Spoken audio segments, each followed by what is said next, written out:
Now let's just get ourselves traveled. And that didn't fire, of course.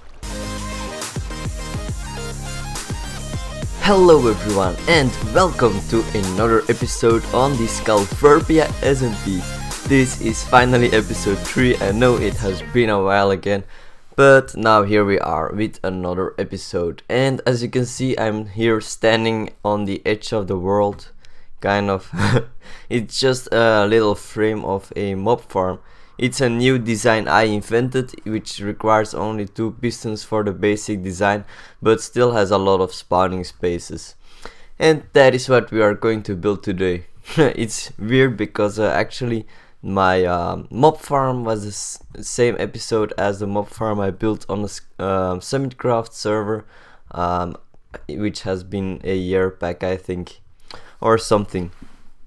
But yes, I will now hop onto a creative world and show you real quick what will be the idea of today. So here we are in the creative world. As you can see, we only have 2 water sources and a piston which holds it back. Over here the same story.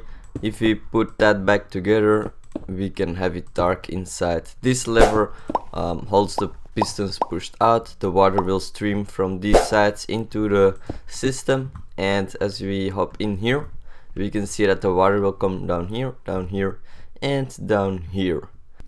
Alright, let's flip the switch and hop down here and see what happens.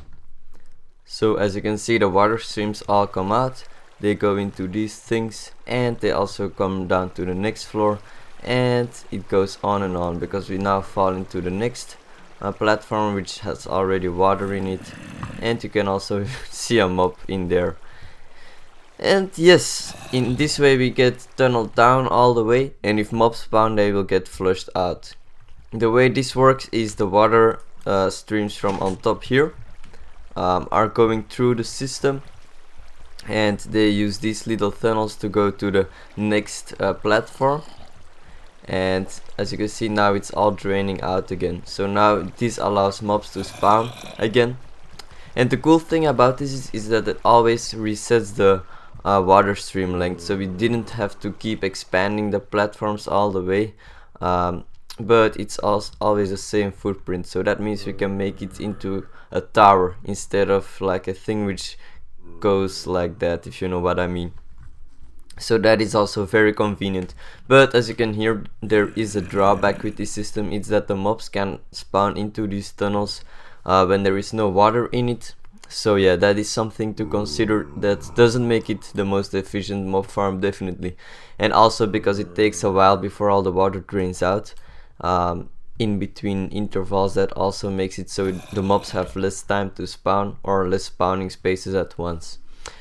But yeah, those are drawbacks simply because we want to have a cheap mob system which doesn't require a lot of redstone. And as you can see, 4 dust and 2 pistons isn't a lot of redstone, because you can build this out of any opaque block which you have. So if you want to build it out of cobble or something, go ahead, it works, or netherrack even. It doesn't have to be fancy or anything. So yeah, this is like a poor man's mob farm, and I'm gonna build it today. Also, the cool thing about this is that you can also build another cell next to it or something, or like this, mirrored, so you can have extra spawning spaces without interfering with the other cell. So yeah, now we're going to hop back on the server and I'm gonna start building this design. I built the first layer, it's the bottom layer, and as you can see, it's quite a ways down, so I probably need to make some kind of water safety basin down there for now when I'm building the thing. Over here it will be the water coming into the tunnels, but I have to look that up in my creative world because I don't know it out of the top of my head. I believe there should be blocks over here for the water to stream like this and flow all the way to these points over here. I will also need signs on these layers, but on the layers above this layer I won't need signs because they will the water will not want to flow straight down, but it will flow down the side through the tunnels. That's how the water physics in Minecraft work anyway. Yeah, I'm gonna look that up real quick, how I need to position the tunnels and build them, and then I will be back. Okay, the second layer and the tunnels is now placed in place. As you can see, I do hope this is the correct way of doing it, but that will of course become apparent when we test this thing out. For now, I think this looks good enough. The water should flow down from here and then go on to the next platform. And that is something we will have to do in a zigzaggy kind of way all the way to the top. I think we will do 4 layers or something. On what level are we? 180. Yeah, we can definitely pull 4 layers off, and then I will make another cell next to that, but that will probably for the next episode, because I want to only finish one this episode and the next one will go off camera. I didn't mean next episode, but I just meant finish it off camera or something.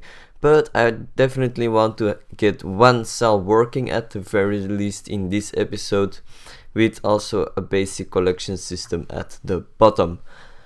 But for now, I'm going to continue this thing upwards, and that will all be cool.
Alright guys, this is the mob farm completed. As you can see, when we start going down, I'm using the camera account for now.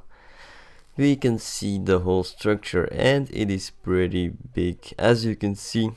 And it uses water streams and only 2 pistons at the top.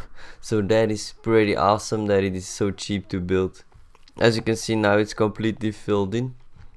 The mobs fall down from here and they fall on those hoppers and die. Their mob drops get flushed down in the chest down there, but I will make a sorting system later. For now, we can head through here and see the different water platforms. All the water actually streams through these little pipings and goes to the next floor. So that is why we only need 2 water sources at the top. And as you can see, the machine has now drained itself out again, allowing mobs to spawn. The problem is though that this is still a server, so it means that it only really spawns mobs when there are no other people online. But as you can see, there are some people online at the moment, and that means we don't really yield anything. Up here is the central point. This is the timer mechanism, and also the pulsing, which makes these pistons in here extend and shut off the water when needed. As you can see, the water goes down here, comes down from these 4 holes. It's maybe a little bit dark to see, but I will use a light effect with Adobe. But as you can see, they all get flushed down here and they get tunneled down this platform over here. So that is all pretty nice. And when I want to AFK, I just take my the Blackstone character and I move it all the way up this ladder, and I just stand here AFK because this is a perfect height. It's about 32 blocks above the top spawning platform, which means mobs will be able to spawn when they are 32 blocks away from the player, and they will immediately despawn when the player is 128 blocks away from a mob, is what it was, I believe, anyway.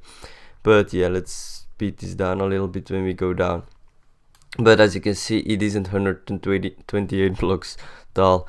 And for now, I think this mob farm is actually enough, because when I was alone on the server, I AFK'd for about 10 minutes and I got all this stuff already. I was about here a bit more, and as you can see, some more skeleton drops fell when other people were on, but it wasn't too much to write home about.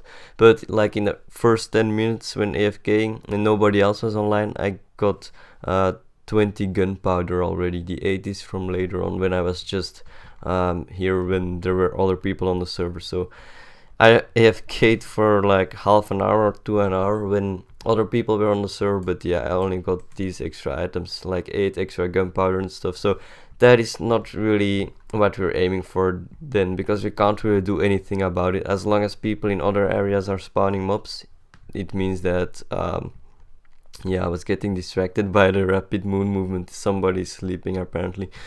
But yes, when other people are on the server, they of course load in their own chunks and they will spawn mobs as well, which will hit the mob cap, and that is something I can't really do anything about. As you can see, when we move down here, we can actually see the base. I am actually standing over here holding some chicken and a torch.